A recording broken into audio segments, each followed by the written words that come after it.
Oh, sorry.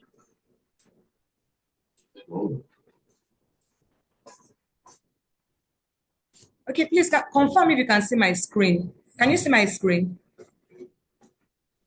No, for now. Yes. Okay, thank you very much. So sorry about Yes. the break. Okay, I was trying to explain that having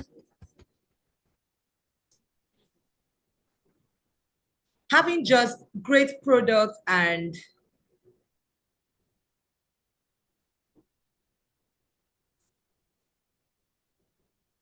having just great products is not enough, but you should be able to set goals to be able to sell out those products and achieve your sales goals and targets. So, as you work towards driving business success through your sales goals and targets, a crucial first step is reviewing past performance, analyzing what worked and what didn't.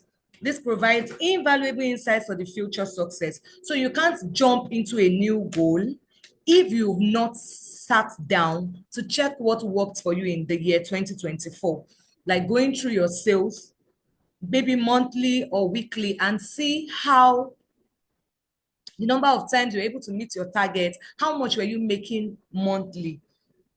Was it progressive or it was declining? So all this will help you know how to set a new target. Assuming you're making 300,000 or 400,000 in a month, without you going through to check that, you might be setting the same amount in the year 2025, whereas you should set more. So it is necessary and important that you first review your past performances. So before you go into setting a new goal, ensure that you take this exercise, check what worked for you, check what didn't work. So because this will help you better harness things that did not work and put them into effective.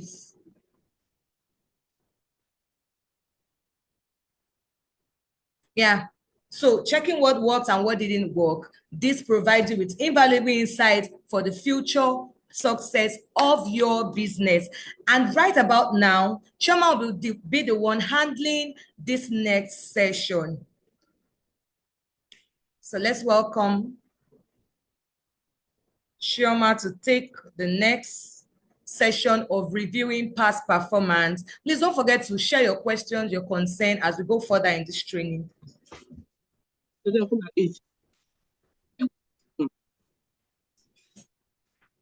All right. Good evening once again, everyone. Please confirm you can hear me loud and clear. All right. Can you hear me? I can hear you. All right, Ma. So the first outline of this session is reviewing past performance. Reviewing past performance for every business owner is very, very essential. Why is this? Because reviewing past performance gives you an opportunity for you to look back and gain valuable insights into what worked and what didn't work. And this will help you to make decisions for your future success. Reviewing past performance helps you understand this is the things that are working for my business. These are the things that are not working for my business. Is there a potential here for this to work as well? How do I harness this for any future success? So in reviewing past performance, we'll be looking at some considerations, which are number one, your sales revenue. Your sales revenue. So sales revenue, it simply means the income that you generated within a period of time. It can be the income you generated in the previous year or the previous month. So did you set a target for your business in the previous year? Were you able to meet this target? You break down the target. Did you break down your target into months, into weeks? Did you do well? Were there months where you met your target, and were there months where you did not do well? When you're able to answer these questions and identify those successful months, it will help you to find out the factors that contributed to those positive outcomes, and also find out What happened in the months that you did not do well? What are the factors that contributed to that month not doing well? When you're able to find this out, it will help you in your future decision making. Then, after the sales revenue, we're now looking at customer feedback. Customer feedback. So customer feedback comes to every business, and feedbacks can come in form of reviews or complaints. Yes, feedback can come in form of reviews or complaints, either positive or negative. So the question here is, were you able to document these complaints and reviews as they came in? What does documenting these reviews and complaints do for you? So documenting review helps you so that when a customer has certain concerns around, will this product work for me? You are able to share these reviews with them so they see that the products are working. Because customers don't want you to tell them a product is working. They want to see with their own eyes that, oh, it actually worked for this person, so it will work for me. So that's what documenting reviews does for you. Documenting complaints helps you to see where there is a trend. Is there a trend of recurring complaints? Then you now see that, oh, I get this complaint almost every month. What do I do to address this concern with a lasting solution? That is what documenting complaints does for you, and documenting your reviews as well. Then we're now looking at sales performance. Sales performance. So sales performance actually follows on from what we talked about in the sales revenue. Analyzing your sales performance will help provide an understanding to what strategy worked and which did not work. In the months where you hit your target, what were the factors that made it possible? In the months where you did not meet your target, what happened? This helps you to know where you need to work on. When you are analyzing sales performance, you also look at the products as well. Which product sold more? Which product didn't sell as the other? So it helps you know, oh, how can I make this product that is not a fast seller sell as well as the other? In my sales conversation, does it look like I am pushing a certain product more than the other? Is that why this product is selling and the other is not selling? So you now go back to your sales process to see if there is a lacuna somewhere that is making one certain range or one certain product to move more than the other products are moving. That's where you now rearrange your sales process to find a balance, making it possible for you to be able to push all the products, either when you're upselling or cross-selling, so that it moves just as the best sellers are moving as well. Then the fourth thing I have here is customer acquisition and retention rate. Customer acquisition and retention rate focuses on how did I get my customers? Which channel gave me the most customers in the previous year? Was it Instagram? Was it Facebook? Was it WhatsApp? Finding out which channel you got your customers from the most will help you as a business owner to know where you need to improve upon. While you still utilize the effective channel, you work on the channel that is not performing well, on the channel that is lagging behind.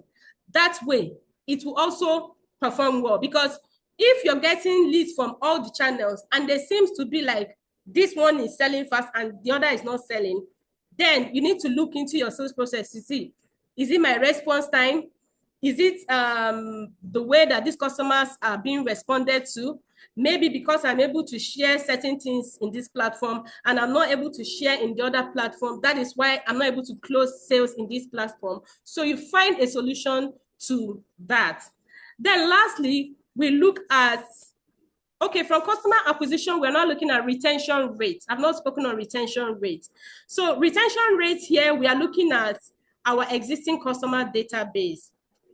It is important as a business owner that you document and track your customers' purchases. If you do not document repeat purchases, you need to start doing that now. You need to start doing that now. Documenting your customer purchase helps you to see where there is a frequency in purchase. It reveals a pattern in your customer behavior. It helps you to understand what drives repeat purchases. Why is this customer buying these products more than the other? It shows you the preferences your customer have around the products that you sell. This will help you give an insight to know what product you need to push more. And also when you are restocking as a business owner, you know, okay, because my customers are coming for this particular product, I find a balance to when I'm restocking my product. And I also find a way to cross-sell the other products so it can be a fast seller as well. So lastly is the lead generation strategy. So for lead generation, we're looking at how did you generate your leads in the year 2024? Did you depend on ads alone? Were you using word of mouth? Did you wait on referrals from your customer? Did you use your WhatsApp status to generate leads? So you need to sit down and look at, okay, in this year 2024, I generated a total of 200 leads from Instagram, 100 from WhatsApp, 50 from Facebook, and thereabout. And you now see the channel that gave you the most lead, and also look at the channel that gave you the most customer. This will help you to be able to look at the places that are not doing well, and then you look at how do I make this channel is giving me more leads, but it's not giving me more customers. What is actually happening? Well, this channel is giving me less leads, but I tend to get more customers from this channel. You look deep, you examine to see, why is this so? Why is it that the channel that is giving me more leads is not giving me more customers? But when I'm getting less leads, I'm actually generating more customers. So you need to sit down and look deep to find where the lacuna is coming from and fill in those gaps. Yeah, Chioma, thank you very much for that. That was really insightful. I hope we've learned something, like we're already learning, we're already jotting things down. Thank you so much, Chioma. So I will be handling the next session. Now let's look at the steps to achieving your 2025 sales goals and targets. We know that we are talking about sales goal and target. How do we achieve this? Is now the call to action. So this, let me share my screen from my end.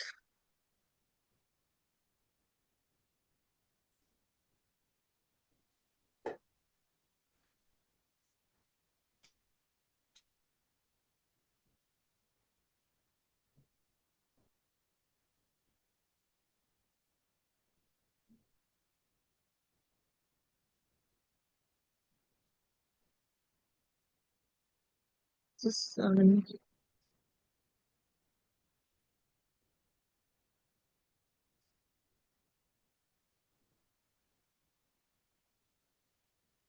oh,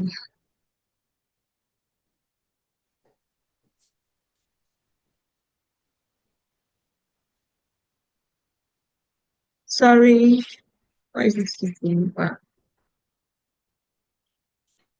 Okay, so we are looking at how to set these goals. So the first step is your sales plans, your sales goals and targets. First step is your sales goals and targets. This is the foundation. It's the ultimate objective, the what you want to achieve. It sits at the top because everything else designed to help you reach it. So this is the foundation of all we have said. We are talking about sales goal and a target, but there is a first step. There is a first decision we should make. There is first action we should take, and that is one, setting your sales goal and targets. What do you want to achieve? What is the goal you want to achieve? Yeah, sales goals and targets. What is that goal you want to achieve in the year 2025? Do you make your goals annually, or do you break it down to monthly goals so that you know that at the end of the month, if you've set 50 million for your goal, or let's say 60 million for your goal in a year, So how much do you now need to be making every month to be able to make that 60 million in a year? That's your annual goal. But your annual goal, it is very important that you are breaking down your goals into smaller bits for you to be able to achieve that. And that is the first thing you are doing. That is what you want to achieve. And then the second thing you should put in mind after having your sales goals and targets, let's just have it in mind. Whenever you're talking about your sales goal and target, the first thing is, what do I want to achieve? So let it be registered in our subconscious that whenever we see sales goal and target, the first thing is, what do I want to achieve this month? What do I want to achieve this year? And then it now takes us down to, after knowing what you want to achieve, it now takes you down to marketing and sales plan. So every other plan you have is under your sales goal, because it is the plan that will now help you achieve the goal that you have set, which is the what you want to achieve. So under a market,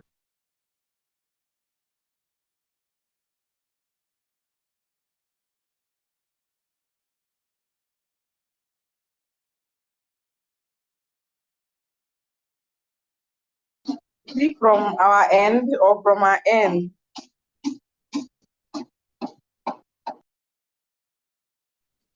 I think it's from her end. Please hold on.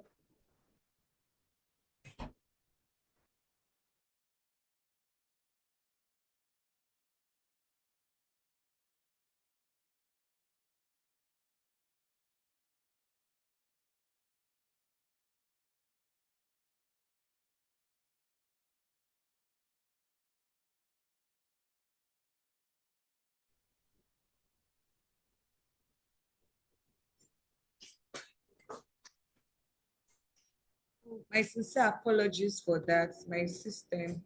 Okay, so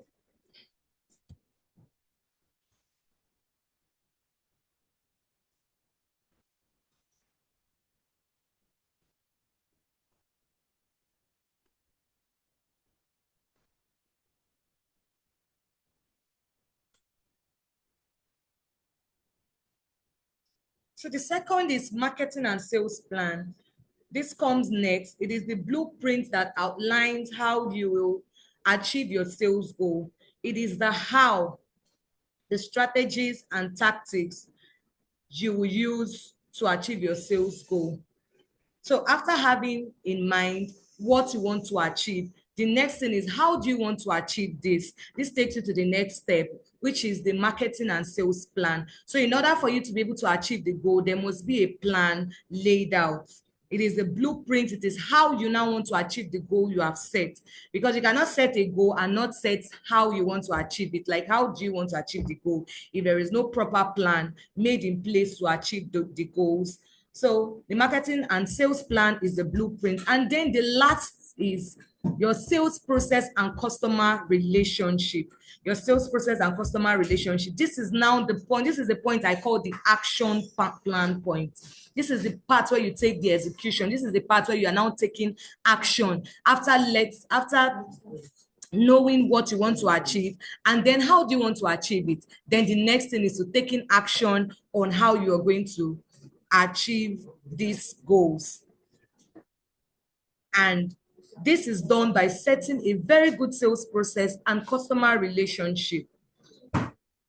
So this takes us now to, we are going to be breaking each of these into, we are going to be taking them one after the other so that we understand it better. But let's not forget, the first is what, the second is how, and then the last is action. So what do you want to achieve? How do you want to achieve it? And then your action plans to achieving the goals. So sales goal and targets. What is sales goal?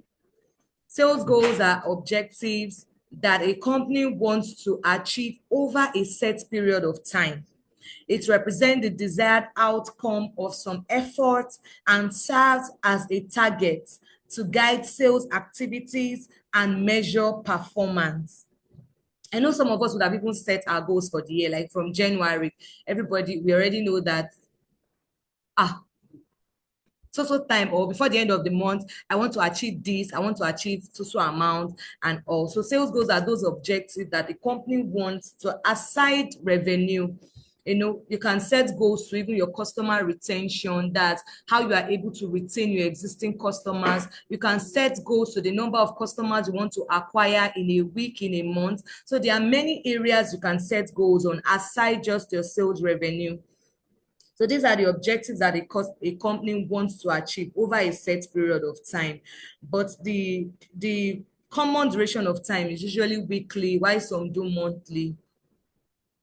Then why should you set goals? Why should you set sales goal for the year? Why should you set sales goal for the year? So you can share in the comment section how many of us have, stated our goals down for the year. Is it monthly goals? Let me know how you have your own goals plans. Is it monthly? Do you do it weekly? Do you do it monthly? Or your own is just yearly? Please just share your response in the chat box. I'll be checking that to see our response.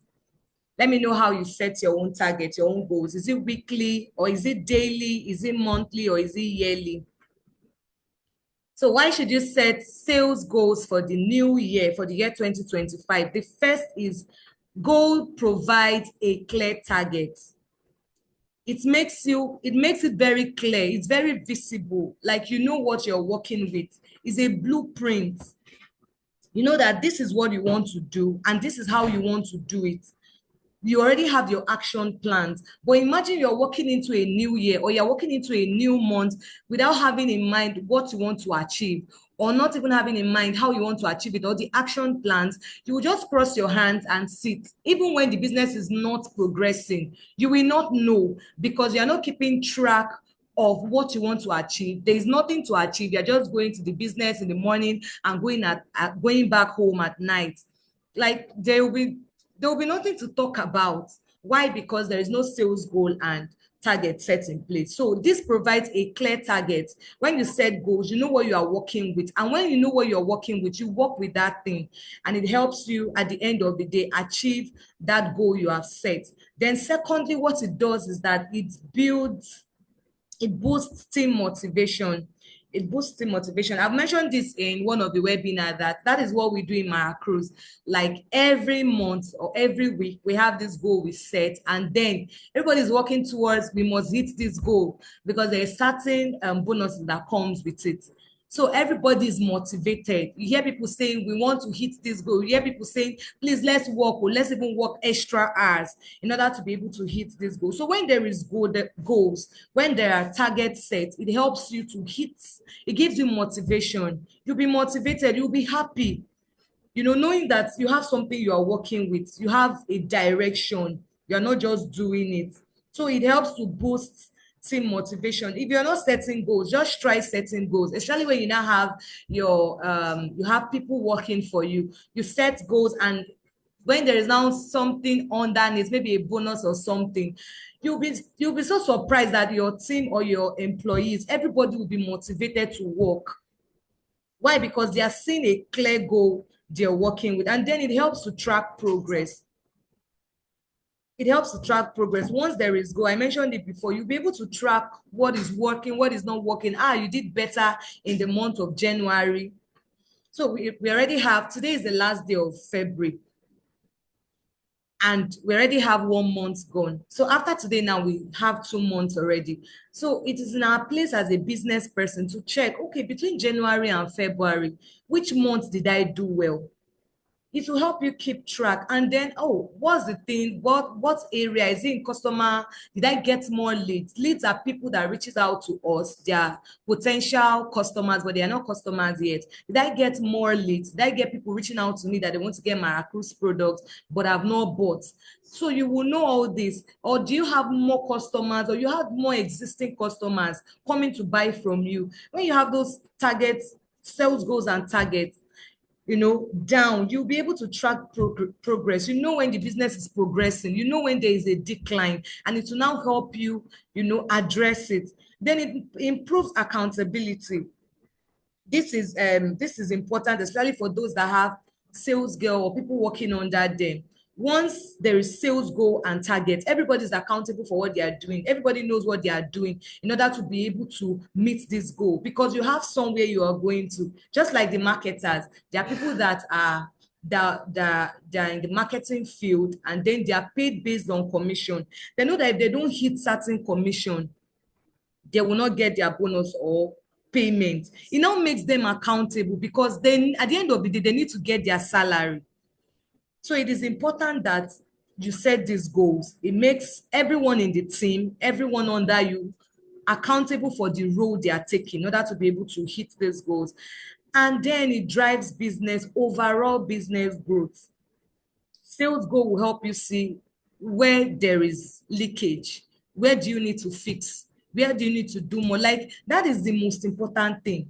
It's not even about the money. It's not about the revenue coming in. Oh, I want to make 50 million, then you make it. But when you set goals and targets, it helps you to see what is working. Why are customers not coming back to buy? Why am I not having existing customer, that people that have bought from me before, why are they not coming back to buy? Is it that my customer service wasn't good enough? Is it that they're not using the product well? Like, you'll be able to see what's happening, and that way you can now reach out to your existing customers to check on them. Oh, how are you doing? We are checking to know how your experiences in the product have been. That way you'll be able to get feedback on why they've not come to restock. Some of them will tell you that maybe the experience they had with the driver or the person that delivered to them, not even you. Some may be using the product wrongly, and they will feel that, oh, Maracruz product is not working. But in your place of your goals and targets, when you already know that, this month I want to get my repeat customers, like I want to have so number of repeat customers, and you are not getting it, it gives you a drive. It pushes you to now reach out to them, check up on them. If you've set that, oh, this month I want to get 50 people coming to ask about Maracruz, how do you want to do it? You set your plan. Okay, I'll be telling friends about it. I'll tell my network. I'll post it on my WhatsApp channel. I will, like, a partner even reached out to me that she had to market Maracruz in a radio station. And the first thing I asked her that, okay, how was the outcome? I asked her, did people reach out to you? Did you get leads? Did you get people that were now interested in getting the product? She said yes, that a whole lot of people called her, even if it wasn't all of them that bought. Then I now told her that at that point, you already have a lead. You already have a potential customer. All you need to do now is follow up on these people, because they already showed interest in getting Maracruz. They already know about Maracruz. That's the first step. So the next step is you now nurturing them till they now end up getting the product. You see, you've won yourself another customer. So that's the place of always setting goals and target, because it helps the business to grow generally. And then also building customer relationship. It helps to build customer relationship. Once you have all this set in place, your customers will want to get from you. Like, even you yourself, you'll be used to talking to your customer. That relationship will be there to help you build bond with your customer. And one thing about customers, the way we are Maracruz partner, we know that we are customers to other brand. Maybe clothes, we have somebody, a vendor we buy clothes from and all that. We only buy from people that pamper us, because we are spending our money. Nobody spends money with a brand that will not even care about them. It is not easy to make money now.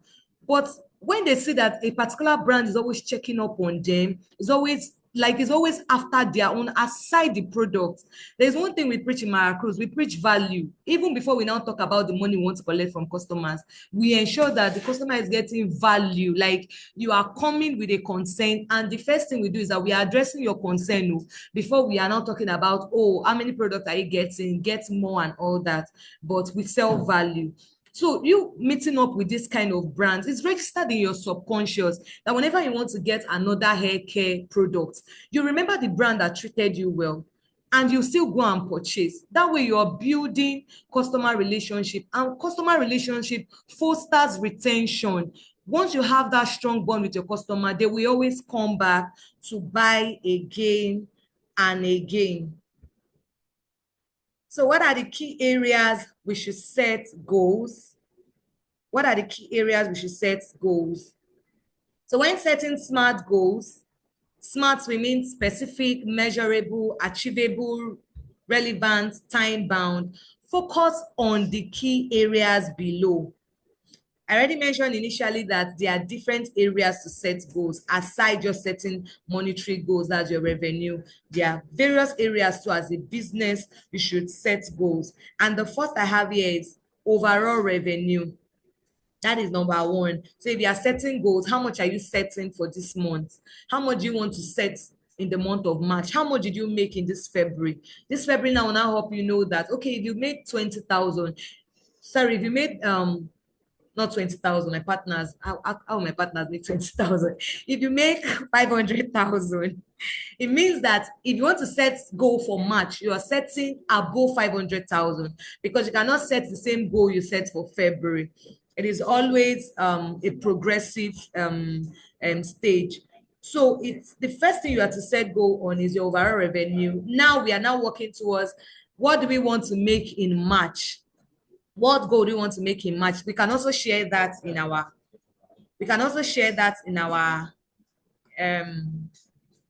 comment section. That's a chat box. How much do you want to make in the month of March? Let's see how we are going to crush the goal. So the first point is that you're setting your revenue goal, and then the next place you should concentrate on, the next aspect is your average order value.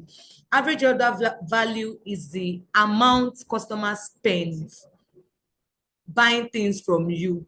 How much is the least amount, like the common amount customers spend buying from you? So for my cruise, we can use 20,000, which is the kids range. But we know that at times customer comes to buy both kids and adults. Sometimes customer come to buy even 2 sets for kids, but we are going to, because we are talking about average. So how much is your average order value? How much do you now want to be making? How much do you want people coming to buy from you? How much do you want them to spend? You don't want people coming to just spend, 15,000 or 10,000. How do you improve your average order value? This now leads you to upselling and cross-selling. Upselling, maybe somebody is buying kids range, they're buying the 5 products in the kids range, and you're upselling, telling them that, the leave-in conditioner and the growth oil is used every day. Why not take extra bottles of the growth oil and leave-in conditioner so that you don't run out of products anytime soon? That way you're upselling, and it works very well for us. You see people buying the normal range and then taking extra leave-in conditioner and growth oil because those 2 products are used daily. So that way you're upselling and then cross-selling. You're seeing a mother and a child, probably for you that have a store, you're seeing a mother and a child coming to your store. She wants to buy products for her child. And then you're looking at her that she's on natural hair. You cross-sell, selling out the Afro texture to her. Let her use the product. There are some people that don't even, they'll tell you that they don't know that Maracruz have adult range too. So don't just stop with when somebody comes to you, they just want to buy what they want to buy and go. You can also upsell and cross-sell. That way you are increasing your average order value. You are now making them spend more than they are supposed to. And then number of repeat customers. You have to set goal on number of repeat customers. How many of your existing customers do you want buying from you? And that's why it's very good. It's very, if you're keeping track of your customers, you have them documented. You know that, Mrs. Rachel bought this product in the month of January and she's supposed to restock, let me say basically 4 months or 3 months. The product should have been exhausted. Reaching out to her, I called, or I'm calling, or I'm reaching out maybe via chat to check on you. How is it going? How is your experience going? You already know that Mrs. Rachel is your customer, but Mrs. Rachel will come to buy from you again. Why? Because you have reached out to her, like I explained earlier. So these goals help to increase number of repeat customers. So ensure that you are setting goals on number of repeat customers. We already gave you the strategy of how you can set goals, how you can achieve those goals. That is reaching out to them, pampering them, ensuring that they are enjoying their experience using your brand or using the Maracruz products. And then you're setting goals on order fulfillment time. Order fulfillment time is how long it takes you to deliver the product to your customer from when they reach out to you or from when they make payments. Yeah, let's use from when they make payments, because there are some customers that reach out today and make payment the following day. So once a customer makes payments, how long does it take for you to deliver their products? So it is good that you are setting time to your order fulfillment process.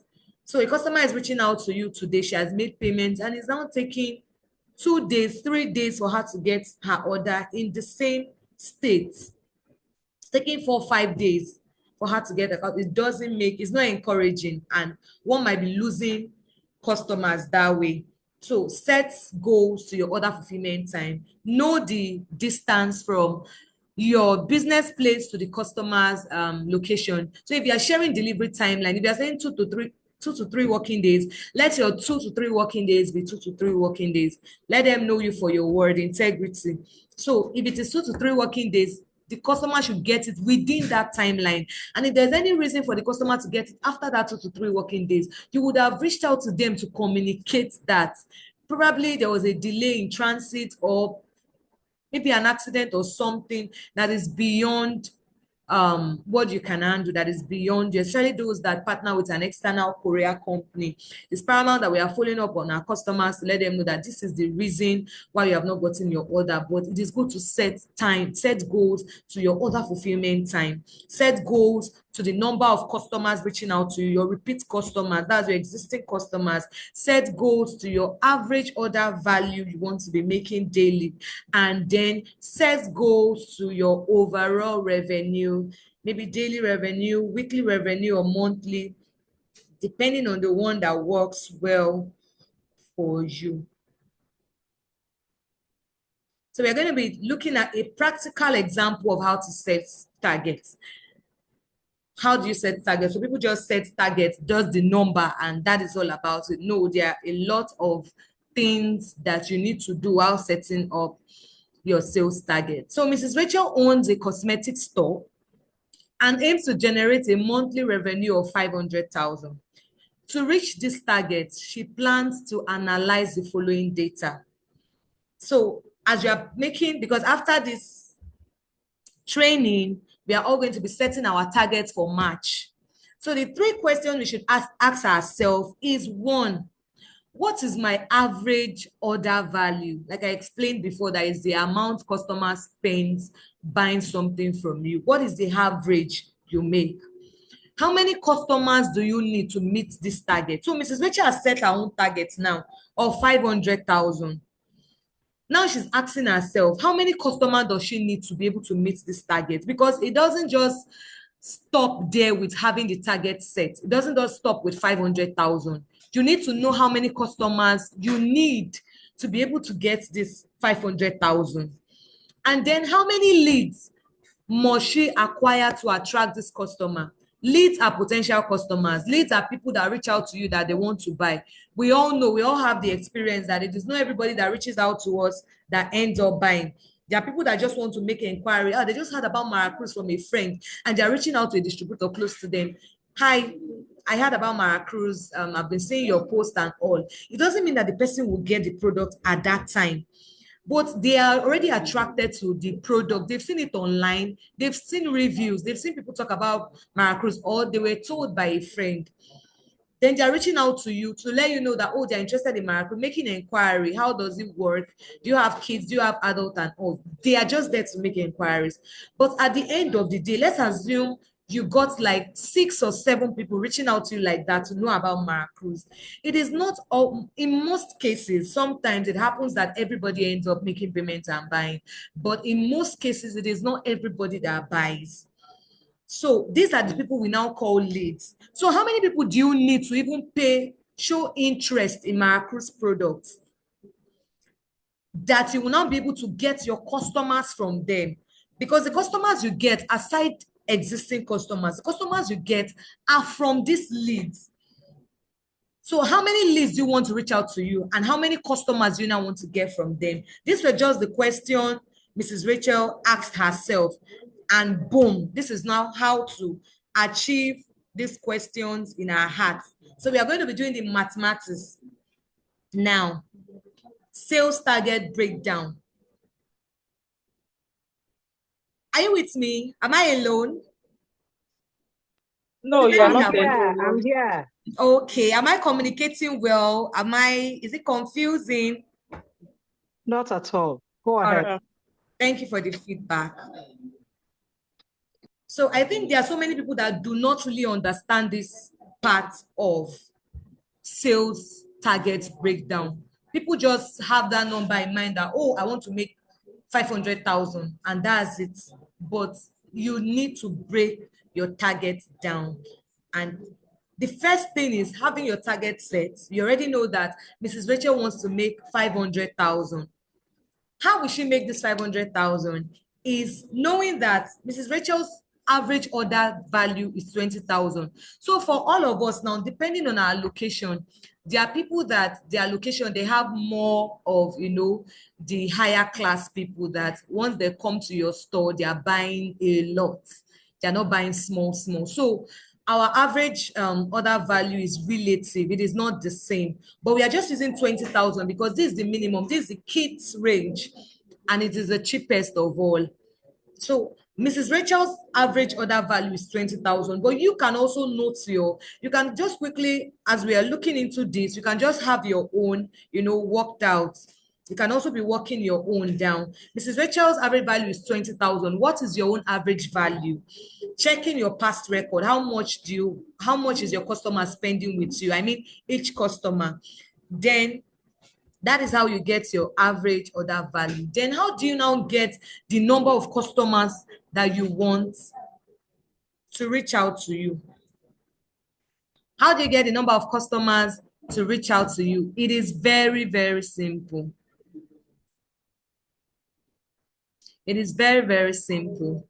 What you do is your target divided by the average order value now gives you 25 customers. So the first thing you do is that your total target, what you want to achieve in a month, just divide it by the average order value, the amount the least customer is spending with you, to be able to get the number of customers first.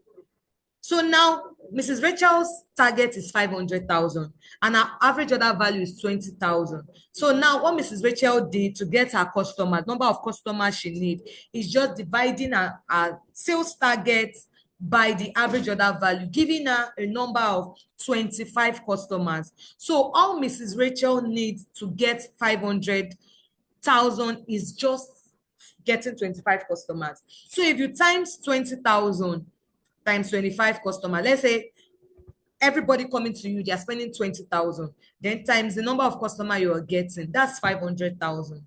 So now this is fixed.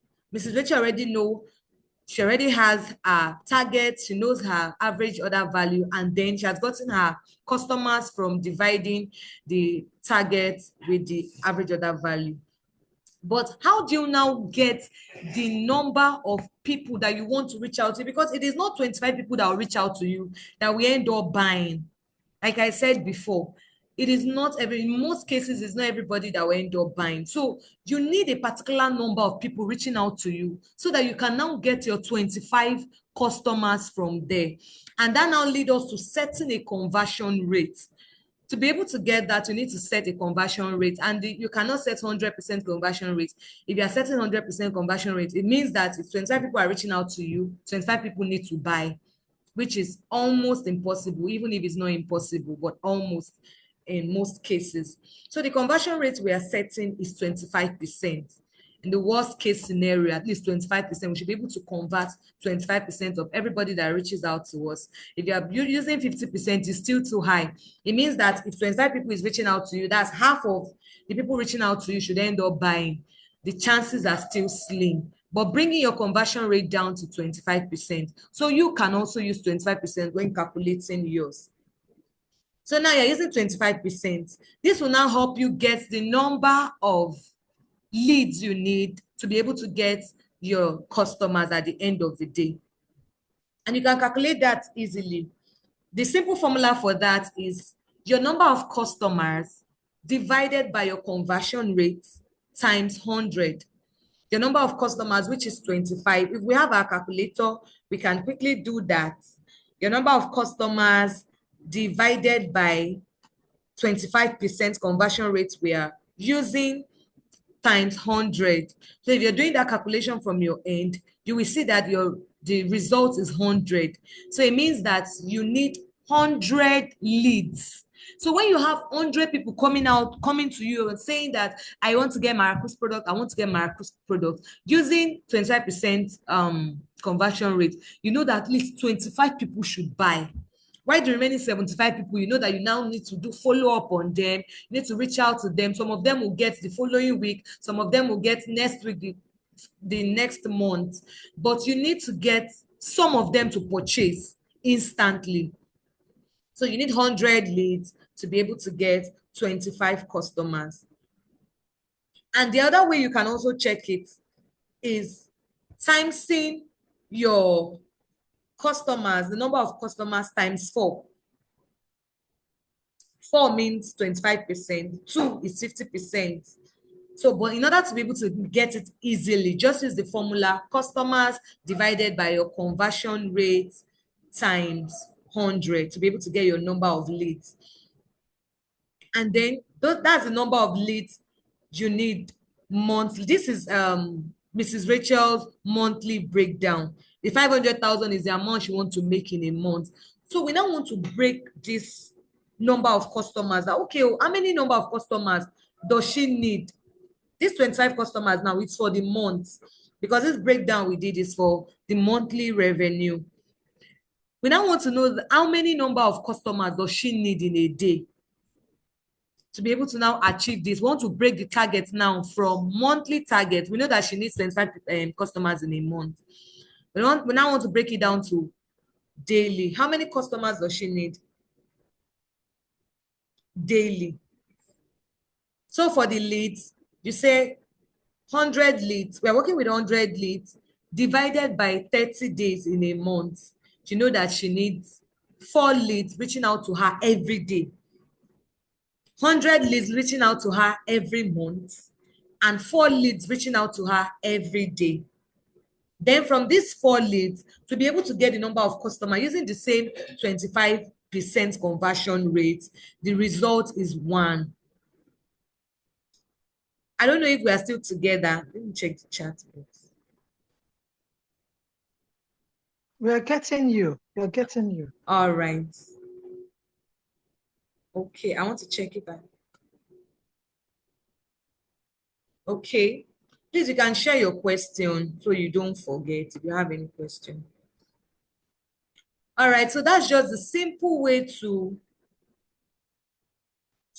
break your sales targets and goals down for it to be achievable, for you to be able to achieve it. This is just the way you can get. So now you're working with these details that, oh, I need 25 customers in a month to get my 500,000. That is Mrs. Rachel talking. And then how many customers does she need in a day to be able to still achieve that 500,000 in a month? She had to break down her target to daily target. So she knows that every day she must get 1 customer at least, spending 20,000, which is the average order value. So I hope that is explanatory enough, but please, we can always share questions in the chat box. So we'll be moving down to, after breaking down your sales goals, your sales targets, you can proceed to developing your marketing sales plan. So after you have done that, the next thing you have to do is developing your marketing sales plan. You already know that you want to achieve this goal.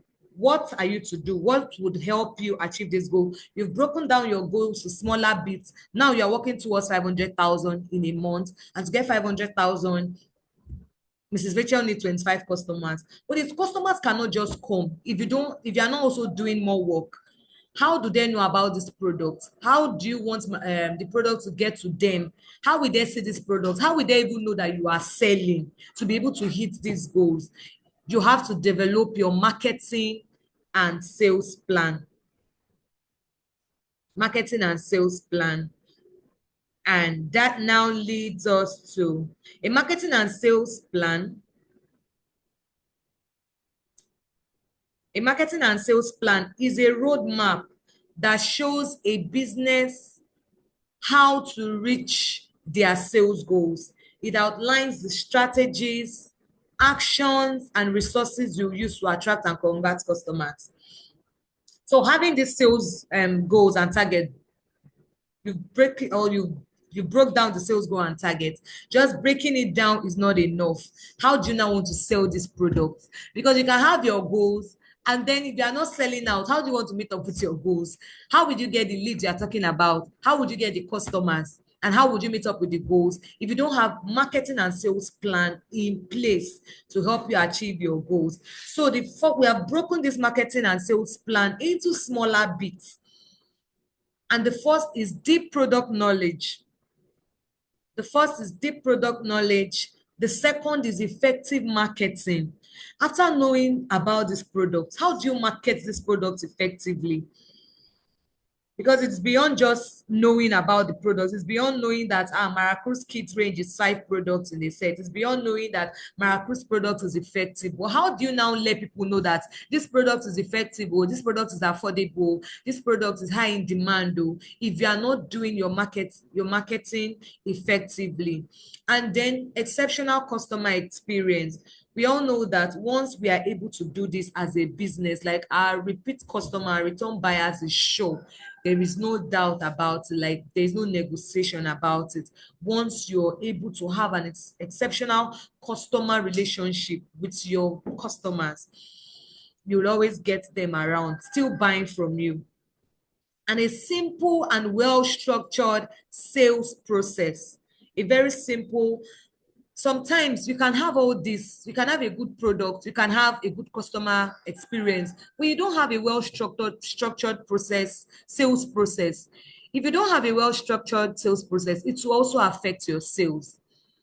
Why? Because at the end of the day, you might not be closing sales that you are supposed to have closed and make money from it. Wow, because your sales process is not well structured. And then building a strong customer relationship. Building a strong, aside giving your customer a good experience, you need to maintain a relationship, a very good relationship with them.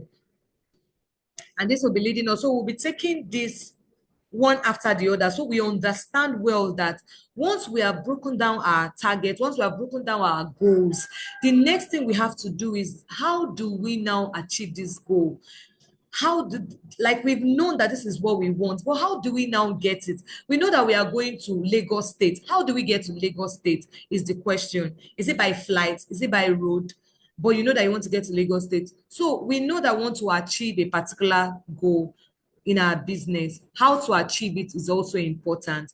And that brings us to what we have on my screen. So I'll be leaving the floor now to Chioma. Chioma will be taking us on deep product knowledge. So we understand, we know that some of our partners do not really understand the product in depth. Like, they don't really understand how this product is being used. And we cannot be selling out something that we don't understand. Because in fact, to make sales too, the customer needs to see that you understand what you are selling. You are happy about what you are selling.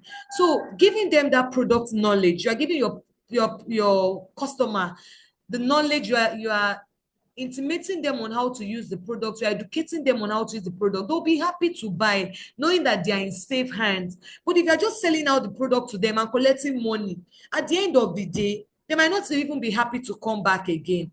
So it is necessary that we understand this product well enough. And she will be handling this session because it is what she do daily. She interacts well with customers. She educates our customers well about the Maracruz products. Chioma, you can take the floor.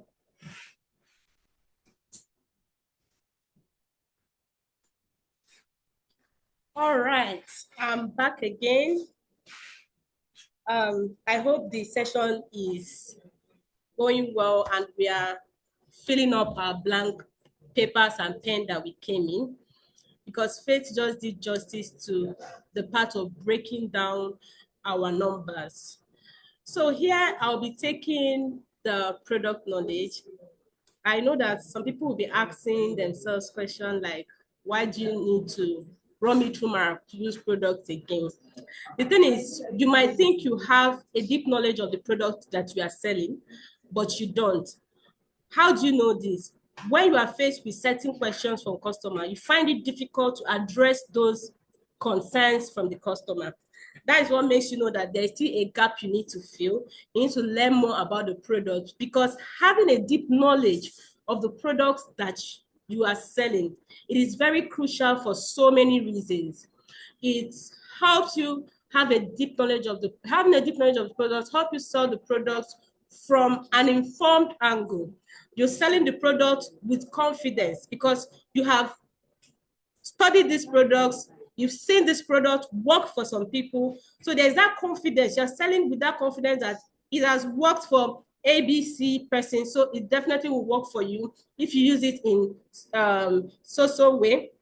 What deep product knowledge also does for you is that it helps you to build your customer trust. Like when customers are asking you questions around the products, you're able to give them answers that settles all their concerns. Deep product knowledge also helps you to understand the product, how the product can solve a customer's specific concern.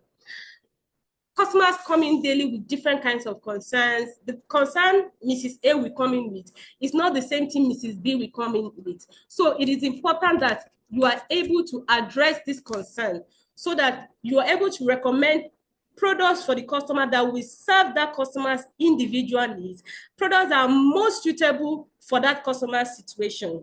And lastly, I would say, amongst other things, because there are so many things deep product knowledge does for you, but in general, the one we love to hear, it helps to enhance our customer experience, driving repeat purchases, and improving our sales. So we'll be looking at the ranges that we have here in Maracruz Organic, starting with our Kids range. So in the Kids range, we have two types of ranges for kids, the Kids Basic range and the Kids Complete range. So for the Kids Basic range, it is recommended for children who are 3 months to 11 months old, and the Kids Complete range is recommended for children 12 months to 13 years. So the difference in these two ranges is the deep conditioner. So for the Kids Basic range, there is no deep conditioner, while in the Kids Complete range, there's a deep conditioner. So the deep conditioner is only recommended for children who are a year and above. So in the Kids Basic range, we have the 4 products: the shampoo, the rinse out conditioner, the leave-in conditioner, and the hair growth oil. While in the Complete Kids range, we have the shampoo, the rinse out conditioner, leave-in conditioner, hair growth oil, and intense moisture deep conditioner. So for the shampoo, it is step 1 for the wash day. You use the shampoo to wash the hair. The Maracruz shampoo cleanses the child's scalp. It moisturizes the hair while you wash without stripping the hair of its natural oil. After washing the hair, which is step 1, you move to step 2. So in the step 2, we have the rinse out conditioner and the intensive conditioner side by side, because for some users, on the days you intend to rinse out, you can leave out the deep conditioner, you don't deep condition. But on the days that you now intend to deep condition the child's hair, you skip the rinse out conditioner. So moisturizing rinse out conditioner is used on wash days to easily detangle and soften your child's hair while you wash, so it minimizes breakage and balances the pH of the child's hair. So after washing with the shampoo, you go in with the rinse out conditioner, allow it stay in the hair for like 2 to 5 minutes before you detangle, either using your fingers or using a wide-toothed comb. So for the wide-toothed comb, advise your customers to comb from tip down to the roots. They shouldn't come from the root to the tip, from the tip down to the root. That way it easily detangles. So it is used weekly or twice a month. Just like the shampoo, we recommend wash days for children here at Maracruz to be once a week or once in 2 weeks. So the rinse out conditioner as well will be once a week or once in 2 weeks, depending on the routine of the mother. Then for the intense moisture deep conditioner, we recommend this to be used once in a month or once every 6 weeks. So after the shampoo, on the days you intend to deep condition, you skip the rinse out and go in with the intense moisture deep conditioner, apply to the hair, allow it to stay for 10 to 30 minutes. You can either cover with a shower cap or cover with a steam cap, allow it to stay for 30 minutes, and you rinse off after that. Then we now move to the step 3, which is moisturize the hair using the 2-in-1 leave-in conditioner. So before you comb or style your child's hair, that's after wash and after you've parted dry, you go in with the leave-in conditioner. The leave-in conditioner softens the hair. It helps to define coils for children who have naturally coily hair type. It helps to define coils on their hair, and it makes it easy for the hair to be combed. Then after the leave-in conditioner, you seal, which is step 4, using the hair growth oil. So the hair growth oil is used to seal and lock in the moisture into the hair. Also, our hair growth oil is used to stimulate the growth of hair in areas where growth is required. So when you have a customer coming to you with concerns around, oh, the edges of my baby is not growing, you advise this customer to apply the hair growth oil on those areas at least once a day, apply in little quantity. We always advise our users to use few drops of the oil because a few drops goes a long way. You apply a little quantity on those areas where growth is required, massage it into the scalp once a day to help stimulate growth. Then we now move to our second product range, which is the Afro Textured Natural Hair Care Solution for adults who are on natural hair or texturized hair. So the Afro Textured range is recommended for older kids who are 13 years and above, and for adults. Just like the steps in the kids range is the same step here in the for the Afro Textured range. The step 1, we have the shampoo. Then we have step 2, rinse out or deep condition. Then we move to step 3, where you moisturize with the leave-in conditioner and seal with the growth oil. And the growth oil also being herb-infused oil, it makes it a very potent formula for adults to regrow their edges. It also aids the growth of a healthy and thick hair and nourishes the strands. Then we now move to the anti-breakage and repair set. So some of our users often mistake the anti-breakage range for any adult that is having breakages. So I want to reiterate here, our anti-breakage range is for adults who are on relaxed hair. So if you have an adult coming to you with concerns around hair breakage and the person is on natural hair, please, you are recommending the Afro Textured range, not the anti-breakage range. Our Afro Textured range is also formulated to help reduce and minimize breakages on adults who are on natural hair type or texturized hair type. Yes, so I just wanted to put that out there. So for the anti-breakage range, we have the step 1, which is the shampoo. So why we name it this anti-breakage range is because when adults are on relaxed hair, due to the chemicals in this relaxer, you find out that the hair is weaker, the strands of the hair is weaker and is prone to more breakage than people who are on natural hair. So the step 1 here for the anti-breakage range is the shampoo. You wash with the shampoo. You can repeat if necessary. If you need to wash more than once, you do that. Then the second step is condition and anti-breakage and repair conditioner, then the intense moisture deep conditioner. So for the anti-breakage and repair conditioner, you use on the days you do not want to use the intense moisture deep conditioner, just as explained earlier. Then we now have the step 3, our anti-breakage and repair growth lotion. So you ensure and encourage your customers not to comb their hair when it's dry. So before they comb their hair, they should go in with this growth lotion. It helps to moisturize the hair, protect and strengthen the hair strand so that when you comb, you don't lose a lot of hair.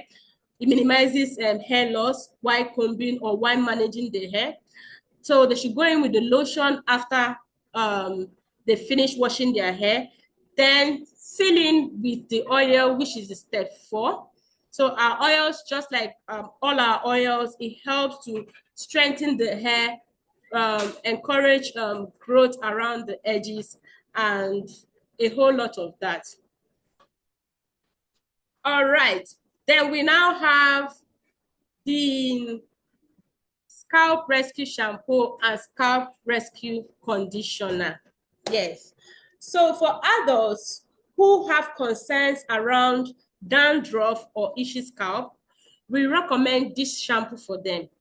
So let's say an adult on natural hair or an adult on relaxed hair has concerns around itchy scalp or recurring dandruff. We recommend the scalp rescue shampoo and scalp rescue conditioner. Scalp rescue shampoo will be used on the day they want to wash the hair because it contains essential oil and extracts that will help to eradicate the dandruff and the itchiness, because it has this cool and tingly sensation that provides the relief that the customer needs after the hair wash. So the scalp rescue shampoo and the scalp rescue conditioner is what will help your customers who come to you with concerns around dandruff and itchy scalp to eradicate that concern. So when the customer is on natural hair, you recommend the scalp rescue shampoo, scalp rescue conditioner. For natural hair, you give the customer the leave-in conditioner and the hair growth stimulator oil. But if the customer is on relaxed hair, you recommend the scalp rescue shampoo, scalp rescue conditioner. Then for relaxed hair, you give the growth lotion and the anti-breakage and repair growth oil. So once you've gained a deep knowledge about the product you are selling, it helps to empower you to market that product more effectively. There's nothing as beautiful as marketing a product without any fear.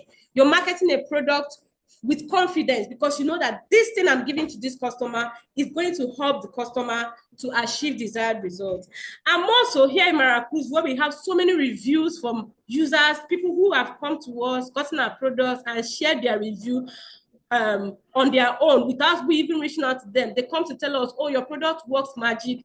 That is enough confidence for you to sell that product, you know, because you're not just selling the product to a customer.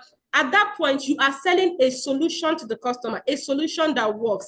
And that is what our customers need. Customers need you to tell them that this thing I'm giving you, it is a guarantee that it will work for you, because look at the group of people that it has worked for, it will certainly work for you. So having a deep knowledge about the product you are selling, it helps you to sell more because you address every customer's concerns around the products where they come in from an informed angle, because you've done your research, you've looked into the product, you've also seen what the product has done for other people. So I'll be leaving the floor now and bringing back Faith to take on the next outline. Okay, thank you so much, Chioma. Wow, that was insightful. I know we would have learned one or two things about the Maracruz product because I know that no man is an island. Some of us might get it confused or mixed up. I had a partner saying that breakage range is for hair that is breaking, Abby. So I hope we've learned that the anti-breakage range is not it's not for hair that is breaking, but for the relaxed hair alone. The Afro texture also works for breakage. Chama, thank you so much for breaking that down. We are grateful. So this takes us now to having known about the product. What is the next thing you have to do with the product? Is you marketing this product effectively. We know that Maracruz product is working. We know that Maracruz product is affordable. Now the big question is, how do you want to market this product? We are not expecting people to go, except those that already know that you are selling Maracruz. We are not expecting people to just come to you without even knowing that you sell Maracruz products.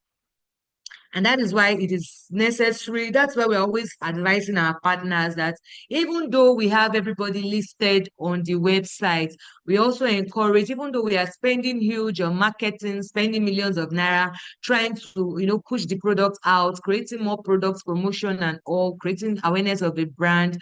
We also encourage our partners that please do marketing from your end. From your own location, try to do marketing. Don't just close your mouth. Tell people around.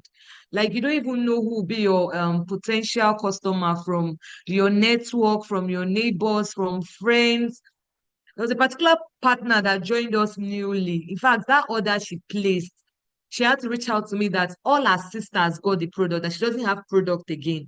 Like she just sold to families alone.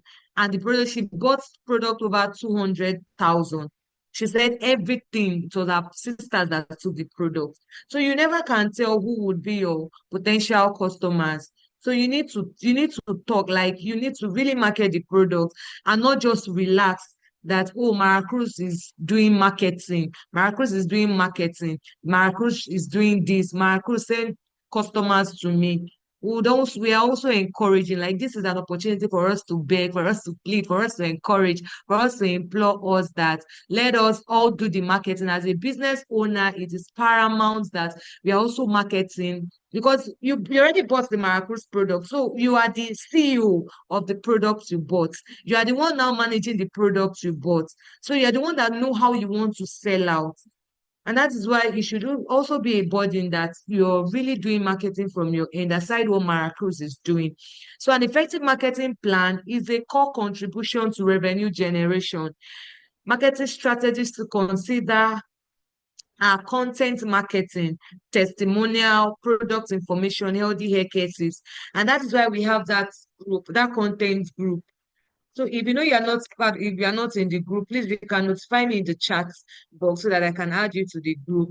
We ensure that we are posting testimonials there. We are posting people's review because that alone is a sellout.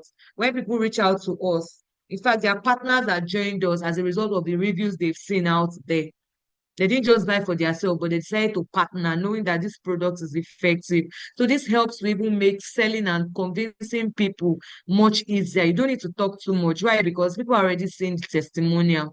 So have those testimonial on your phone. If you need more, you can reach out to us. We'll send more testimonials so that you can always put that out. You can always show people that you're talking to them about Maracruz. You can always post on your social media channels. And then we should also, learn how to, you know, everything about healthy hair care tips. Like as somebody that is into the hair care business, it is good that we also have knowledge aside just having an idea that, oh, this is shampoo, this is conditioner, this is growth oil. Let's learn beyond those things. Let's know how to talk to our customers. It's like we are doctors. Yes, because people are looking for healthy hair care products for their hair. Whatever goes into the hair shaft also has a way of going into the body.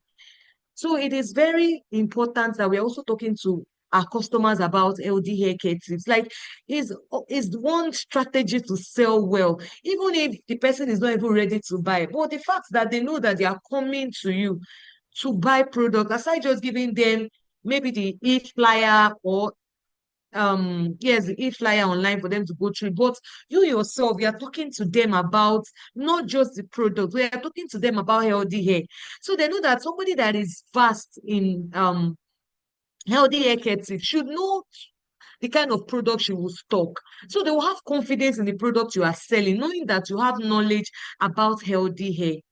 So please, we need to take our time to learn about healthy hair care tips, like the basic ones that we can always put out there. In fact, in our own, aside the content Maracruz is sharing, we can also take the time every morning. We have one or two content we are posting about healthy hair.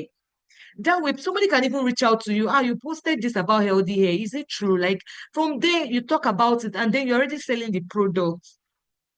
Like it is very paramount. Then product information, that's why we have to take that part of product knowledge to be sure that we really know how each product works, so that we can, it will not be a lot of hassle that we are selling to customers. Like it will be a very seamless process, very easy, and you see yourself converting leads easily. Why? Because you are selling beyond the product they are buying. They are getting a lot of educational tools from you. They are getting a lot of things from you aside just buying the product.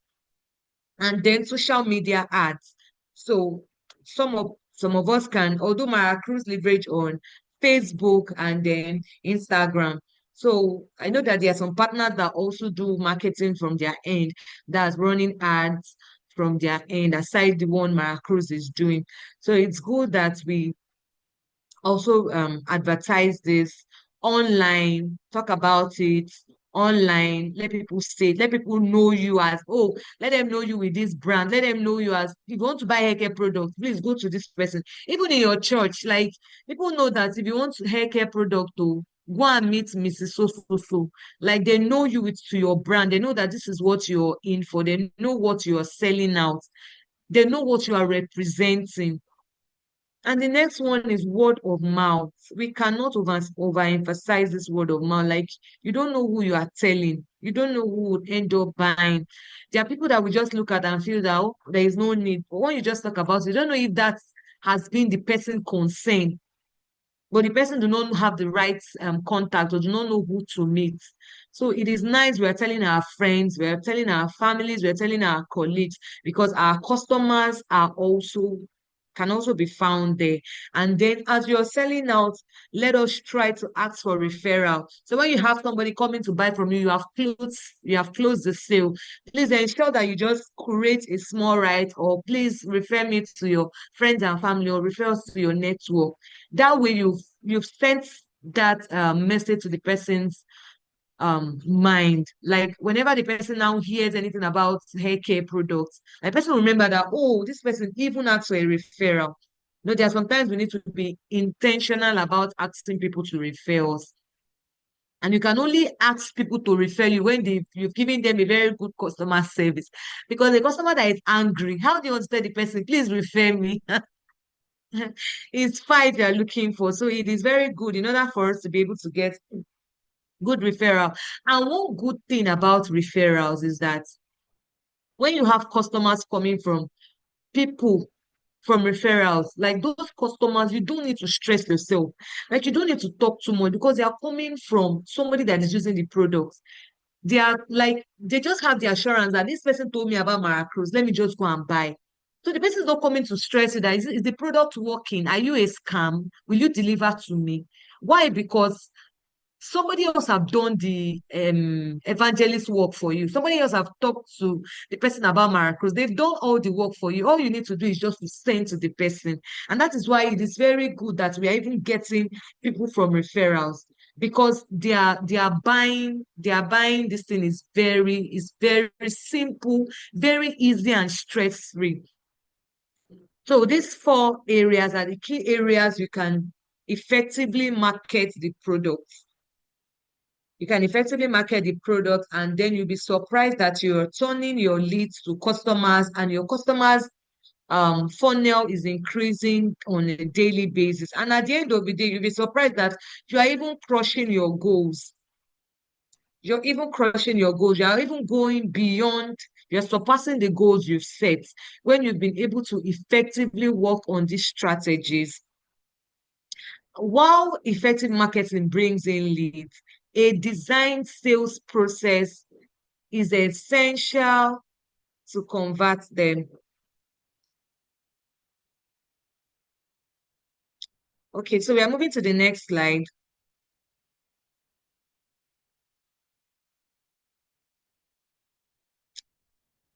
All right, Shama, please can you help me from your end? Uh-huh. Thank you. No. Then the next slide. The next one. Okay. So while effective marketing is important in bringing in leads, a designed sales process is essential to convert them into sales. So now, after working hard to get leads, because it's not easy to get leads. Leads are people, like I said before, that will come and ask about Maracruz, or that will come and ask about the product you're selling. So while doing that, you need to design a very good sales process that will now help you turn those leads to customers, that will help you convert those leads to customers, that would help, like we used 25% conversion rate earlier. So you know that you have worked hard, you have talked to people about Maracruz, you have run ads, you've done word of mouth, you've shared testimonials, and you're now having like 25 people reaching out to you. Oh, I saw your ads, I saw your Maracruz, I saw the review you posted on your WhatsApp status, and you have this people coming in. you need to design a very good sales process that will now keep these people, that will now help you close sales at the end of the day. Because it's not enough getting this leads. It's not enough that people are reaching out to you. So if you're having 25 people reaching out to you, and at the end of the day, all the 25 people did not buy, it's not a good business strat. Like it's not good at all. So one thing that will help you convert your leads, people reaching out to you, to buy at the end of the day, even if not all that will end up buying, but you still have some of them buying from you at the end of the day, while you still do necessary follow-up to be able to convert the rest, is when you have a well-structured sales process. And that works for Maracruz a whole lot. It helps us to close sales. So ensure that you really listen to this part so that you know how to structure your own sales process. You can also use this template. You can also use the Maracruz templates for yours so that it helps you close sales very well. And here, Chioma will be taking it because, yes, Chioma will be taking it. She's very good at that. She knows how to close sales well. So you need to learn from the pro. So All Chioma, right, back to you. Thank you. All right, Faith. So after the marketing, just like Faith has said, and you now have your leads coming in, you need to design a sales process that actually moves these leads from just being interested buyers to being customers. So what is a sales process? It simply means the step-by-step actions that you take to convert leads to buying customers. And when you have a sales process, it has to be what each and every person working in your establishment uses to attend to customer. So let's look at a simple sales process design here.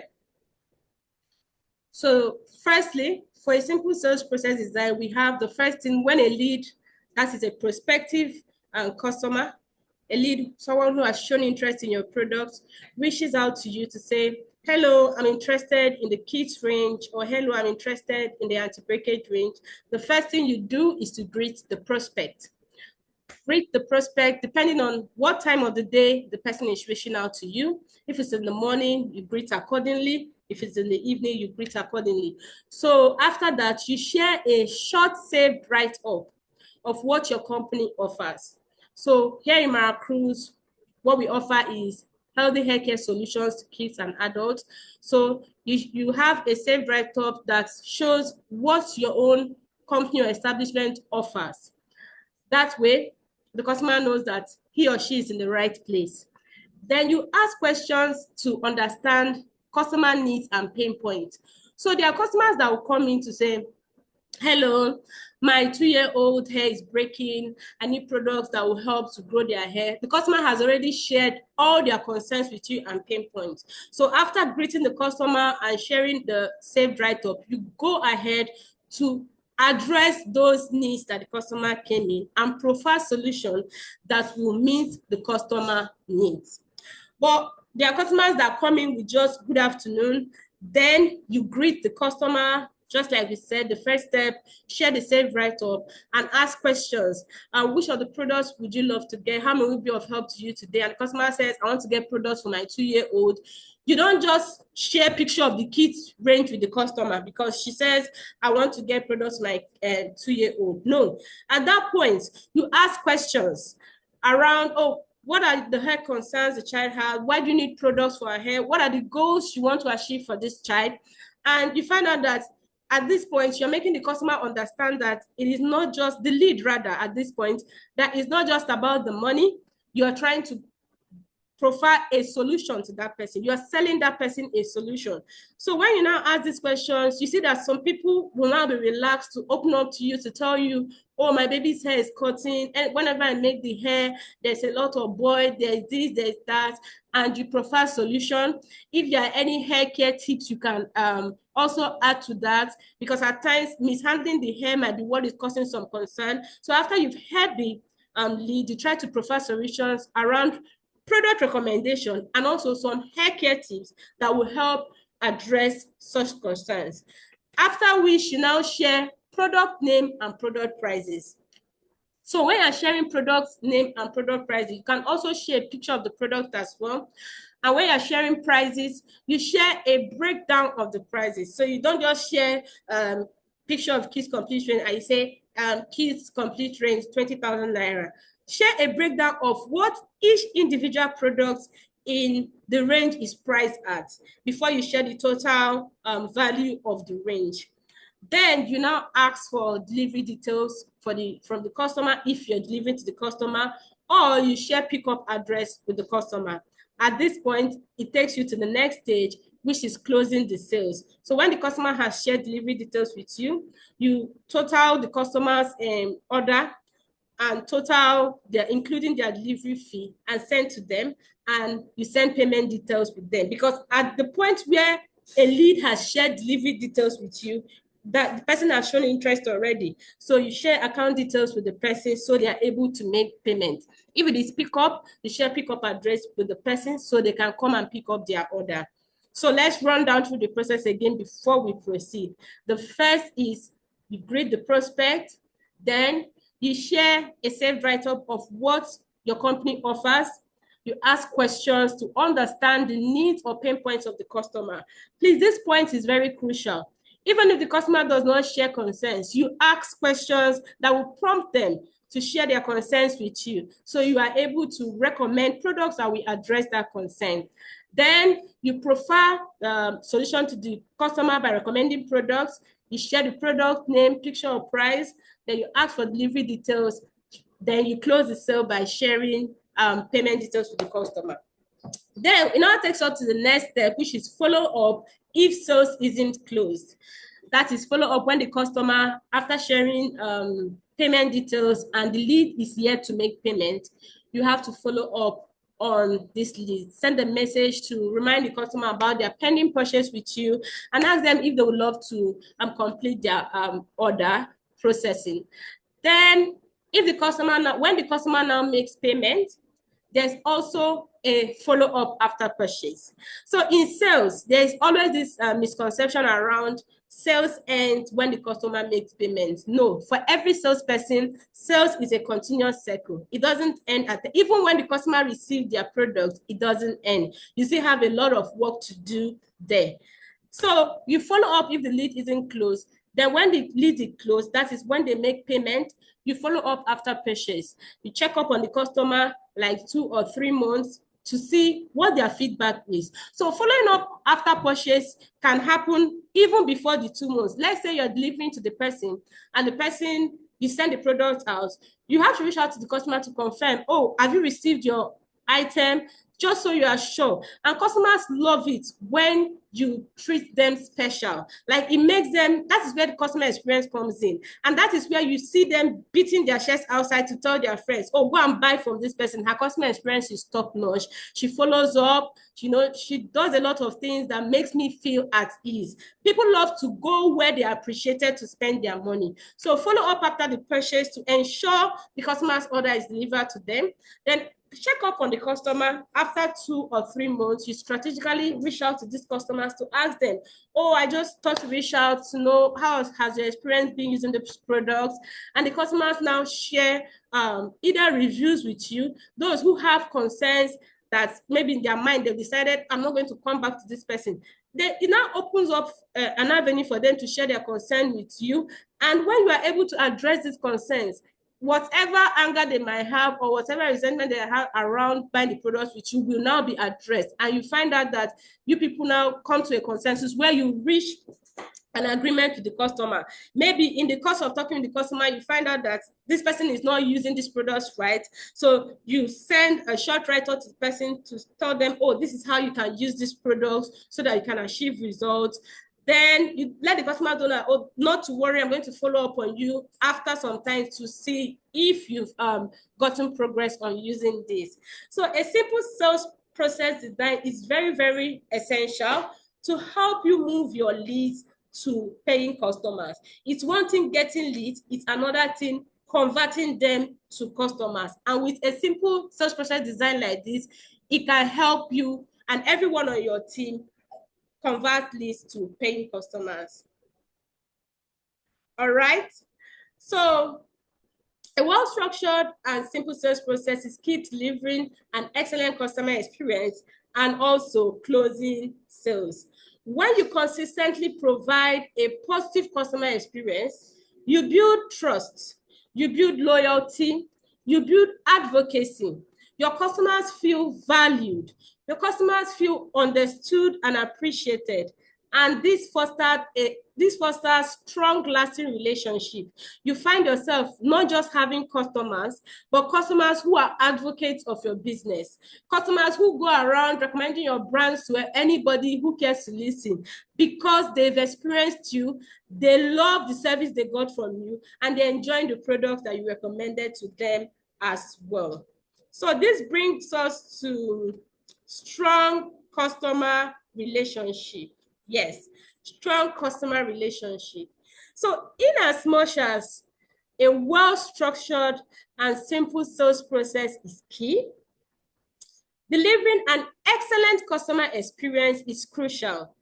So that when people start making inquiries, when your list starts trooping in and people are asking questions around getting the product, it is easy for you to move them from just interested to actually paying customers. So we'll be looking at customer relationship. What are the key practices that will help you build a lasting customer relationship and deliver great customer experience? The first thing here we have is personalization. Personalization. So you treat your customers as individuals and not just numbers. Yes, we know that we count our leads. We say we want to get 100 leads a day, but those leads dropping are individuals, and we have to treat them in such a manner. So for a return customer, it is important that you use their name, because you have a past history of chat history there. You can just scroll up to be sure if the numbers are not saved, but it's important that you save your customers' names as well. And also advise your customers to save your number, so that when you post on your stories, they see you. They have a reminder that, oh, this lady is still here and she's preferring healthy hair care solution, and I can always reach out to her when I have concerns. So advise your customers to put a short note that will make your customers save your number as well, and I advise that you save your customers' contacts as well. So for return customers, please use their name, because you have that from previous interaction, and tailor your communication to their specific needs and preference. So if a return customer comes in and she says, hello, I want to reorder, you don't need to, at that point, start asking her, do you want to buy the Kiss range? You just scroll up to see what she ordered before and just try to retrieve. Are you still getting the Kiss range for your baby? And this customer feels like, this person knows me. Oh. She knows that I'm her customer. Oh. You know, it makes them feel special. So personalization is very important when we are treating our customers. Also, for new leads, when they come in, it is important that we introduce ourselves and also make them introduce themselves using their names as well. That way, the conversation flows better. Then secondly, we have active listening. Paying close attention to what customers or leads are saying to understand their needs, their pain points, and their concerns is very, very important. So it doesn't matter if a customer comes in and you're seeing 6 messages from that customer. Make sure you pay attention to those 6 messages the person dropped, so that you don't miss out on any concern the person dropped. You are able to address each of the concern that the person dropped for you there. It makes the customer know that, oh, this person can hear me. Imagine if a customer comes in and drop a lot of concerns, and the person inside that concern, the person has told you that they have dandruff, and because you've missed out on that, you go ahead to start asking, do you have concerns around dandruff? The customer will be like, this person is not listening to me. So it's important that we pay close attention to what our customers are saying, so that we understand them and we're able to provide the solution that is tailored to address their needs. Then next, we have empathy. Empathy is one of the most important things in customer relationship. Being able to put yourself in the customer's shoe and trying to understand their perspective. It shows that you have genuine concern for your customers when you do this. So don't dismiss customer concern. Don't say things around, what is this woman even saying? No. Every issue a customer comes in with is very, very important, and you need to address that issue. Even if deep down within you, you feel like, this one is not issue now, you still need to address it. As long as it's a concern to that customer, it should be a concern to you, and it needs to be addressed. So put yourself in the customer's shoe and try to understand them, so that you are able to address their concerns and pain points. Then we now have proactive communication. Proactive communication. You do not wait for customers to contact you. You know, Faith mentioned this earlier when she talked about following up on people. You proactively keep your customers updated. Post on your social media handles, post on your WhatsApp, give them healthy hair care tips and relevant information that will help them to achieve the goal that they are driving towards. Because when these customers reach out to you, they've told you that this is my goal. And for you to achieve a goal, it takes a duration of time. And that period of time is when you need to actively communicate with that customer step by step to ensure that the customer is one step ahead towards achieving their goals. Yes, so that is where documentation too is very important. Try to document your customer so that you're able to know at what point, who am I to reach out to this month, who am I to reach out to the previous month. Helps you give them a better experience from buying from you. It also helps your customers know that you are dependable, you are reliable. Then we now look at responsiveness. What are your work hours? If you tell your customers, or if you have on your bio that your work hours are 9 to 5, make it a point of contact that at every time within that 9 to 5, there is somebody available to respond to customers' inquiries and requests. You show your customers that you value them when you are available. You also show them that you value their own time as well. So if you're telling your customers, I work 9 to 5, please make sure you're available within those work hours so you can be able to attend to them. Also, so that you are reliable. Imagine if someone wants to get her product and they've known you that that woman is never available, she never responds to her messages. It will throw these customers off and they will look for an alternative somewhere. They'll look for someone who is readily available to respond to them at every time during their working hours. Then we look at problem solving. Problem solving is also boils down to when we're talking of product knowledge.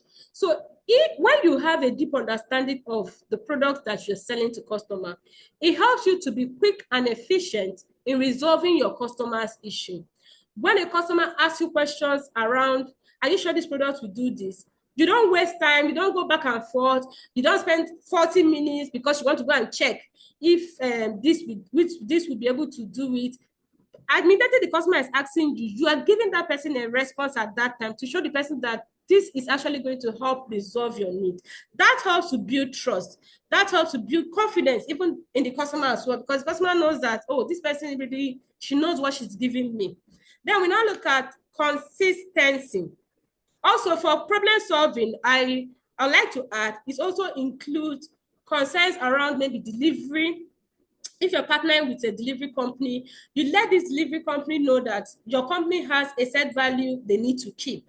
So if somebody is complaining and letting you know that, oh, the rider was rude to me, don't try to make sense of it to say, oh, madam, no, the rider said you talk to her in this manner. At that point, you're not looking at who is right. You're looking at profiling a solution to this customer to make the customer happy and to make the customer know that she or he did not make any mistake buying from you. Then we now move to consistency. Consistency provides a consistent experience across all touch points. So whether the customer interacts with you online, in person, or on phone, they are getting the same experience. So this boils down to the way we respond to online customers. So when a customer walks into your store and they're asking you for product recommendation, and they ask you a question and you've heard what the customer is saying, it doesn't take you less than a minute for you to respond to that customer. So that culture should be the culture you should also have when you are responding to customers online. So when a customer leaves a message, don't read the message and go away. You respond to that customer, and in fact, you should have it at the back of your mind that you are looking at that person physically.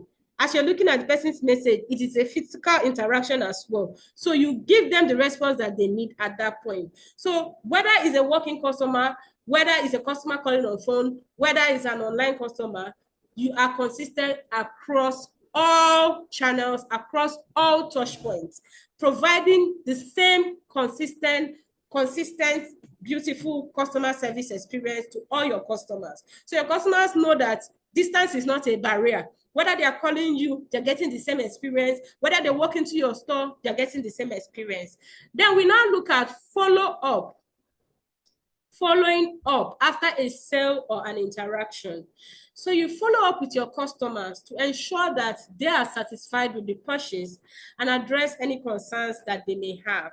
So when a customer buys from you, you follow up, firstly, maybe to confirm that, okay, this customer has gotten their order. You know, after 2 to 3 weeks, you reach out to know, oh, how has the experience been, you know, using the products. Also follow up to see if they have a hair care routine they are sticking to. If they don't, you can provide a routine to them. You can give them tips around how they can use the products as well. Then there are also value-added services where your customers can benefit from. This can be in form of soft copy brochures that you can hand out to them when they buy or include in their order when they buy, or pictures of the products that will help break step-by-step breakdown of what each individual product does for them. So I hope that I have done justice to this customer experience part. So customer experience is very, very key, very, very crucial, as it is what will move your customers from not just coming to say, hello, I want to purchase. It's you moving them from the lead circle to customer, and from customer to return customer, from return customer to an advocate of your brand. So thank you so much, everyone. So I'll be handing over to Faith, so she takes the question and answer session and we wrap up. Thank you so much, Chioma. Thank you very much. Thanks for that session you handled. You really did justice to it. So you can share your questions. We have few minutes to go. Do we have, okay, let me go through the chat. Blessing said, well, I just started, but I asked myself, how much do I want to make in a month?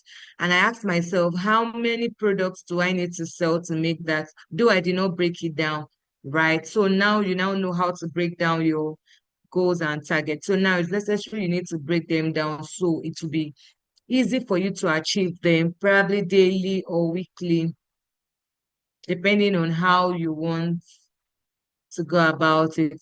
Sandra said, please, is it possible to get a customized business card? This will help in advertising purposes. I don't know if Maracruz does that. Maracruz doesn't have a personal business card, but if you want to have yours as a partner, indicating that you're a Maracruz partner, you can, if you'll be using it for advertising, fine, you can. Maracruz won't stop you from having your own personal and business card if you want to have that indicating you're a Maracruz partner, so you can give it to people probably if you attend events. And also, yes, Sandra, you can go ahead, Ma'am Sandra. So do you have any question? Thank you, Ma'am Benedicta, for staying through with us up until now. Do we have any further question? Nobody's asking any question. So it means that the session was very clear and we understand well, since we are not sharing questions. So the assignment we have now is that we should all set out our goals for, please, can I? Okay, yes, you can go ahead, ma'am. You can unmute. Can you unmute yourself? Yes, ma'am. Good evening. Good evening. Thank you so much for the webinar, the lecture. I really appreciate it. Yeah. So my question, I actually typed it, but let me just read it out again.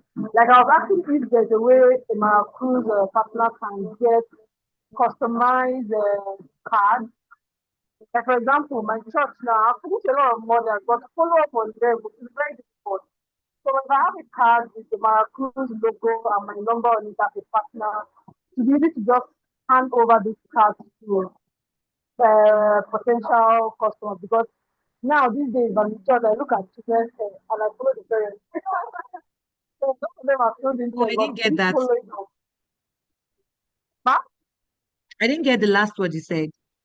No, I'm like asking about the partners can get customized card carrying the Maracruz logo and the customer's details on it. I think it will help us with the marketing thing we will launch today. Okay. So you're saying that, okay, the question now is that if Maracruz will be giving out a business card, would it be like how many cards will be allocated to a partner? No, Would it, but I'm asking if there's such option, like if a partner can request for a card, customized card for maybe for our own stuff or okay, for Maracruz to design a card for partners based on request? yes, please, yes. Please. So it's not like it's something that all partners will do, but if partners reach out and want such card, can one get that automatic? Okay, that was why I mentioned initially that for any partner that wants to do that, they can always do that from their end, indicating that they're a Maracruz partner. Like that's your own way of, oh, this is how you want to market your products. Yes, you can go ahead. But for Maracruz, so that there will be no lot of, would I say, back and forth in it, sending it to us. How many would you want? How, but it is best you do it on your, how many um card you want to do based on the kind of event you attend or based on the number of events you get monthly or so. So based on your own lifestyle, the number of cards you want to do. Like you can always get, I don't mind, we can share the Maracruz logo with you. If you need the logo, we will do that. Then you design the card in any way you feel that it will work better for you. That will be better. If I need to Do get you the understand? logo, so yeah, You so said it's better. Can be provided your a line logo. is I think not my clear. thank you so much. Okay, although your line is not so clear, you can just put it in the chat box. I didn't get the last word you said. It's breaking. So you can put it in the chat box so that I'll be sure that I got everything you said. Thank you very much for that, Sandra. So do we have any questions? Okay. I was saying that the assignment we have now is that we should all go to I said if it's possible to get the logo, that will help. Okay, yes, fine. We can share the logo with you as a Maracruz partner.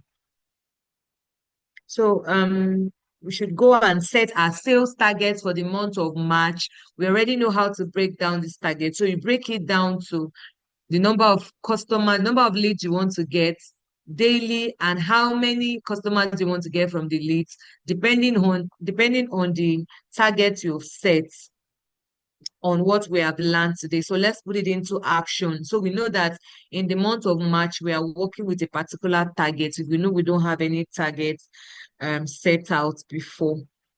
So thank you all for joining tonight or this evening for the first training of the year. We look forward to having even bigger ones and coming up with topics that would also help you grow as a business owner, and also having professionals facilitate as well, because all we want, our goal is that our partners are growing even as the brand is also growing. So thank you all for joining. If you have any further question, you can send it to my DM. I'll always be here to take your questions, address any concern you have, and then also take your orders. All right, thank you so much. Enjoy the rest of your evening. Have a lovely evening.